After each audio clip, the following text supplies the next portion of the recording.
ಎಲ್ಲಾ ಹಾನಿಯಿಂದ ಕೂದಲನ್ನು ರಕ್ಷಿಸುತ್ತೆ. ಬರೀ Amrut noni reach root premium hair oil. ಇನ್ನು ಎಚ್.ಡಿ. ರೇವಣ್ಣ ಪ್ರಜ್ವಲ್ ವಿರುದ್ಧ ಲೈಂಗಿಕ ದೌರ್ಜನ್ಯ ಪ್ರಕರಣಕ್ಕೆ ಸಂಬಂಧಪಟ್ಟ ಹಾಗೆ ಪೆನ್ ಡ್ರೈವ್ ಕಹಾನಿ ಭೇದಿಸುವುದಕ್ಕೆ ಎಸ್ಐಟಿ ಮುಂದಾಗಿದೆ. ಆದರೆ ಎಸ್ಐಟಿಯ ಮುಂದೆ ಸಾಲು ಸಾಲು ಸವಾಲುಗಳಿವೆ. ವಿಶೇಷ ತನಿಖಾ ತಂಡದ ಮುಂದೆ ಅನೇಕ ಸವಾಲುಗಳಿದಾವೆ. ಭೇದಿಸೋದು ಅಷ್ಟೊಂದು ಸುಲಭದ ಮಾತಲ್ಲ. ಏನೆಲ್ಲ ಸವಾಲುಗಳಿದಾವೆ? ಸಾಲು ಸಾಲು ಸವಾಲುಗಳಿದಾವೆ.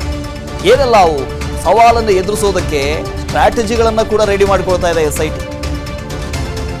ಈಗಾಗಲೇ ದಕ್ಷ ಅಧಿಕಾರಿಗಳು 18 ದಕ್ಷ ಅಧಿಕಾರಿಗಳನ್ನ ಎಸ್ಐಟಿಗೆ ನೇಮಕ ಮಾಡಲಾಗಿದೆ. ಅಲ್ಲೂ ಕೂಡ 3 ತಂಡಗಳಾಗಿ ವಿಭಾಗ ಮಾಡಿಕೊಂಡಿದ್ದಾರೆ.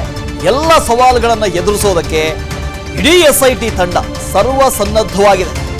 ಇಷ್ಟಕ್ಕೂ ಸವಾಲುಗಳು ಏನೆಲ್ಲ ಸವಾಲಿದೆ ನೋಡ್ಕೊಂಡ್ಬರೋಣ. ಸವಾಲ್ ನಂಬರ್ 1 ನೋಡಿ, ಸಾಕಷ್ಟು ಸವಾಲುಗಳಿದಾವೆ. ನೋಟಿಸ್ ನೀಡಿದ್ರು ಕೂಡ ಆರೋಪಿಗಳು ವಿಚಾರಣೆಗೆ ಹಾಜರಾಗಿಲ್ಲ. ಇನ್ನೂನು ನೋಟಿಸ್ ಕೊಟ್ಟಿದ್ದಾರೆ, ವಿಚಾರಣೆಗೆ ಮಾತ್ರ ಹಾಜರಾಗಿಲ್ಲ. ಅದು ಒಂದು ಸವಾಲ್. ಸವಾಲ್ ನಂಬರ್ 1. ಆಗ ಏನ್ ಮಾಡ್ತಾರೆ ಈ ಅಧಿಕಾರಿಗಳು? ನೋಟಿಸ್ ಕೊಟ್ಟರೂ ಕೂಡ ಈ ಆರೋಪಿಗಳು ವಿಚಾರಣೆಗೆ ಹಾಜರಾಗಿಲ್ಲ. ನೋಟಿಸ್ ಸರ್ವ್ ಆಗಿದೆ, ಅವ್ರು ನೋಡಿದಾರೋ ಬಿಟ್ಟಿದಾರೋ ಸೆಕೆಂಡ್ರಿ. ನಂಬರ್ 2 ಸವಾಲು, ವಿಚಾರಣೆಗೆ ಹಾಜರಾಗೋದಕ್ಕೆ ಸಮಯಾವಕಾಶವನ್ನು A2 ಆರೋಪಿ ಕೇಳಿದ್ದಾರೆ. 7 ದಿನದ ಸಮಯಾವಕಾಶ ಕೊಡಿ ಅಂತ ಕೇಳಿದ್ದಾರೆ ಪ್ರಜ್ವಲ್ ರೇವಣ್ಣ.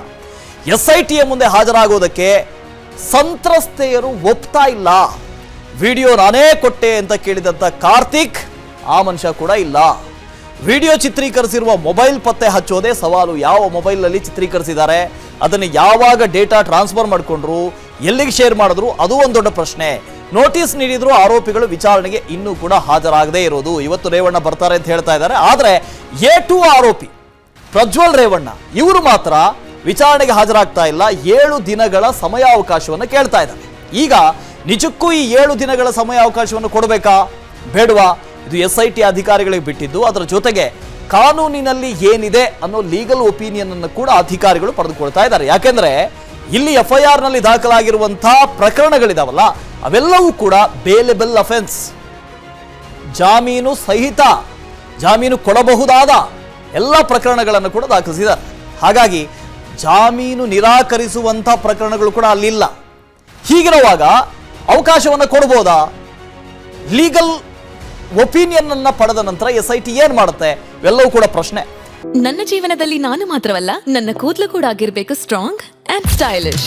ಬರೀ Amrut noni reach root premium hair oil ನೊಂದಿಗೆ. Reach root premium hair oil. Manjunath ಇದ್ರ ಬಗ್ಗೆ ಡೀಟೇಲ್ಸ್ ಅನ್ನು ಕೊಡ್ತಾ ಹೋಗ್ತಾರೆ. ಮಂಜುನಾಥ್, ಈಗ ಇಲ್ಲಿ FIR ನಲ್ಲಿ ದಾಖಲಾಗಿರುವಂತಹ ಎಲ್ಲ ಸೆಕ್ಷನ್ಸ್ಗಳು ಕೂಡ ಬೇಲೆಬಲ್ ಅಫೆನ್ಸ್. ಈಗ ಅವ್ರು ಕೇಳಿದ ತಕ್ಷಣನೇ ನಿಮಗೆ ಸಮಯಾವಕಾಶವನ್ನು ಕೊಡೋದಿಲ್ಲ, ನಾವು ನಿರಾಕರಿಸ್ತೀವಿ ಅನ್ನೋ ರೀತಿಯಲ್ಲಿ ಬರುತ್ತಾ? ಲೀಗಲ್ ಒಪಿನಿಯನ್ ಏನ್ ಹೇಳುತ್ತೆ? ಹೊಸದೇನು ಪ್ರಜ್ವಲ್ ರೇವಣ್ಣ ಇರ್ಬೋದು, ಜೊತೆಗೆ ಅವರ ತಂದೆ ರೇವಣ್ಣ ಅವರ ವಿರುದ್ಧ ದಾಖಲಾಗಿರ್ತಕ್ಕಂಥ FIR ನಲ್ಲಿ 354A ಮತ್ತೆ 354B ಜೊತೆಗೆ 506 ಈ ಅಡಿಯಲ್ಲಿ ಪ್ರಕರಣ ದಾಖಲಾಗಿದೆ. ಅದ್ರ ಜೊತೆಗೆ ಇಲ್ಲೂ ಸಹ 376 IPS ಏನಿದೆ ಆ ಸೆಕ್ಷನ್ ಅನ್ನ ಪೊಲೀಸರು ಉಲ್ಲೇಖ ಮಾಡಿಲ್ಲ. ಅದ್ರ ಜೊತೆಗೆ ಏನು ಸಂತ್ರಸ್ತೆ ಕೊಟ್ಟಿರ್ತಕ್ಕಂಥ ದೂರಿನಲ್ಲೂ ಸಹ ನನ್ನ ಮೇಲೆ ಲೈಂಗಿಕ ಕಿರುಕುಳ ನಡೆದಿದೆ ಹೊರತು ಅತ್ಯಾಚಾರ ನಡೆದಿದೆ ಅಂತಕ್ಕಂಥ ಒಂದು ಆರೋಪವನ್ನ ಎಲ್ಲೂ ಸಹ ಉಲ್ಲೇಖ ಮಾಡಿಲ್ಲ. ಹಾಗಾಗಿ ಆಕೆ ಏನು ದೂರಿನಲ್ಲಿ ಬರ್ಕೊಟ್ಟಿದ್ದಾರೆ ಅದನ್ನ ಮಾತ್ರ ಆ ಅಂಶ ಯಾವ ಸೆಕ್ಷನ್ಗಳ ಅಡಿಯಲ್ಲಿ ಬರುತ್ತೆ ಅದನ್ನ ಮಾತ್ರ FIR ನಲ್ಲಿ ಉಲ್ಲೇಖ ಮಾಡಿದ್ದಾರೆ.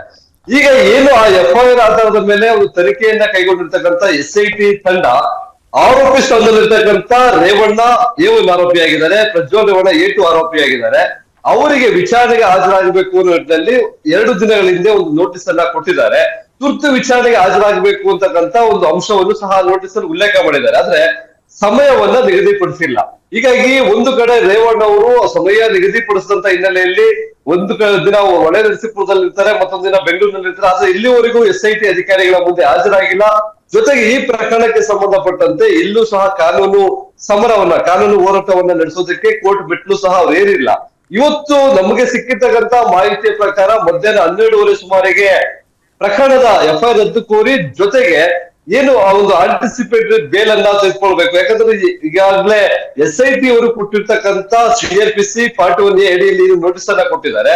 ಮೊದಲಿಗೆ ವಿಚಾರಣೆಗೆ ಹಾಜರಾಗಬೇಕು. ಒಂದು ವೇಳೆ ಹಾಜರಾಗದೇ ಇದ್ದಿರ್ತಕ್ಕಂಥ ಸಂದರ್ಭದಲ್ಲಿ ತನಿಖಾಧಿಕಾರಿ ತಮ್ಮ ವಿವೇಚನೆಯನ್ನ ಬಳಸಿ ಮತ್ತೊಂದು ನೋಟಿಸ್ ಅನ್ನ ಸರ್ವ್ ಮಾಡಬಹುದು, ಅಥವಾ ನೋಟಿಸ್ ಅನ್ನ ಸರ್ವ್ ಮಾಡದೆ ಅವರನ್ನ ಪತ್ತೆ ಹಚ್ಚಿ ಬಂಧಿಸುವಂತ ಸಾಧ್ಯತೆಗಳು, ಅವಕಾಶಗಳು ತುಂಬಾ ಇದಾವೆ. ಹೀಗಾಗಿ ಯಾವ ಕ್ಷಣದಲ್ಲಾದ್ರೂ ಇವರು ವಿಚಾರಣೆಗಂತೂ ಹಾಜರಾಗ್ತಾ ಇಲ್ಲ. ಹಾಗಾಗಿ SIT ಅಧಿಕಾರಿಗಳು ನನ್ನನ್ನ ಬಂಧಿಸಬಹುದು ಅನ್ನೋ ಒಂದು ಭಯದಲ್ಲಿ ನಿರೀಕ್ಷಣಾ ಜಾಮೀನನ್ನ ಪಡೆದುಕೊಳ್ಳುವಂತ ಕೆಲಸಕ್ಕೆ ಈಗ ರೇವಣ್ಣ ಮತ್ತೆ ಅವರ ಪುತ್ರ ಪ್ರಜ್ವಲ್ ರೇವಣ್ಣ ಅವರ ವಕೀಲರ ಮುಖಾಂತರ ಇವತ್ತು ಹೈಕೋರ್ಟ್ಗೆ ಒಂದು ಅರ್ಜಿಯನ್ನ ಸಲ್ಲಿಸಿದ್ದಾರೆ. ಇದರ ನಡುವೆ ಸಾಕಷ್ಟು ಸವಾಲುಗಳು ಈ ಒಂದು ಪ್ರಕರಣದಲ್ಲಿ ಆರಂಭದಲ್ಲೇ SITಗೆ ಎದುರಾಗಿರ್ತಕ್ಕಂಥದ್ದು. ಒಂದು, ಏನು FIR ದಾಖಲಾಯಿತು ಅದು ವಿಚಾರಣೆಗೆ ಬನ್ನಿ ಅಂತಂದ್ರೆ ಈಗ ಸಾಮಾನ್ಯ ಪ್ರಜೆಗಳಿಗೆ ಅಥವಾ ಸಾಮಾನ್ಯ ನಾಗರಿಕರಿಗೆ ಕೇಸ್ ದಾಖಲಾಗಿದೆ ಬನ್ನಿ ಅಂತ ಒಂದು ಫೋನ್ ಮಾಡಿದ್ರೆ ಅವರು ಸ್ಟೇಷನ್ ಹತ್ರ ಬರ್ತಾರೆ. ಆದ್ರೆ ಈ ಪ್ರಕರಣದಲ್ಲಿ ಹಂಗಿಲ್ಲ. ಒಬ್ರು ಸಂಸದರಿದ್ದಾರೆ, ಒಬ್ರು MLA ಇದ್ದಾರೆ. ಹಾಗಾಗಿ ಅವ್ರಿಗೆ ಒಂದು ನೋಟಿಸ್ ಅಂದ್ರೆ ಪತ್ರ ವ್ಯವಹಾರದ ಮುಖಾಂತರನೇ ಅವರನ್ನ ವಿಚಾರಣೆಗೆ ಕರಿಬೇಕಾಗುತ್ತೆ. ಹಾಗಾಗಿ ನಿನ್ನೆ ಅಷ್ಟೇ ಏನ್ SIT ಅಧಿಕಾರಿಗಳು ಎಲ್ಲಾ ಸಿದ್ಧತೆಗಳನ್ನ ಕೈಗೊಂಡಿದ್ರು. ಆದ್ರೆ ಇಲ್ಲಿ ವಿದೇಶದಲ್ಲಿರ್ತಕ್ಕಂಥ ಪ್ರಜ್ವಲ್ ರೇವಣ್ಣ 7 ದಿನಗಳ ಕಾಲ ಕಾಲಾವಕಾಶವನ್ನು ಪಡ್ಕೊಂಡಿದ್ರೆ ಅದು ಅವರು ಜಾಮೀನನ್ನ ಪಡ್ಕೊಳ್ಳೋದಕ್ಕಿರ್ಬೋದು ಅಥವಾ FIR ಮೇಲೆ ತಡೆ ಕೋರಿ ಅಂದ್ರೆ ಕೋರ್ಟ್ ನಲ್ಲಿ ಒಂದು ತಡೆಯನ್ನ ತಗೊಂಡ್ಕೊಂಡ್ರೆ ನಾವು SIT ವಿಚಾರಣೆಯಿಂದ ದೂರ ಉಳಿಬಹುದು ಅನ್ನೋ ಒಂದು ತೀರ್ಮಾನದಿಂದ ಅವರು 7 ದಿನಗಳ ಕಾಲ ಅವಕಾಶವನ್ನ ಪಡ್ಕೊಂಡಿರ್ತಕ್ಕಂಥ ಸಾಧ್ಯತೆ ಇದೆ. ಮತ್ತೊಂದು ಕಡೆ ರೇವಣ್ಣ ಅವರು ಸಹ ಬೆಂಗಳೂರಿನಲ್ಲಿದ್ರು ವಿಚಾರಣೆಗೆ ಹಾಜರಾಗಿಲ್ಲ. ಇವತ್ತು ವಿಚಾರಣೆಗೆ ಆಗ್ತಾರೆ ಅಂತಕ್ಕಂಥ ಮಾಹಿತಿಗೆ ಪೊಲೀಸರಿಗೆ ಸಿಕ್ಕಿದೆ. ಅದಕ್ಕೆ ಸಂಬಂಧಪಟ್ಟಂತೆ ಎಲ್ಲಾ ಸಿದ್ಧತೆಗಳನ್ನ ಅವರು ಮಾಡ್ಕೊಳ್ತಾ ಇದ್ದಾರೆ. ಇನ್ನೊಂದು ಕಡೆ thank you SK Manjunath, thank you. ಅನುಕ್ಷಣದ ಸುದ್ದಿಗಳಿಗಾಗಿ Vistara news YouTube channel subscribe ಮಾಡಿ. ಹೊಸ ಸುದ್ದಿಗಳ ನೋಟಿಫಿಕೇಶನ್ಗಾಗಿ ಬೆಲ್ ಐಕಾನ್ ಕ್ಲಿಕ್ ಮಾಡಿ. ಲೇಟೆಸ್ಟ್ ಅಪ್ಡೇಟ್ಸ್ಗಾಗಿ www.vistaranews.com ವೆಬ್ಸೈಟ್ಗೆ ವಿಸಿಟ್ ಮಾಡಿ. ಅಂಗೈಯಲ್ಲೇ ಜಗತ್ತಿನ ಸುದ್ದಿ ತಿಳಿಯಲು Vistara news Kannada app download ಮಾಡಿ.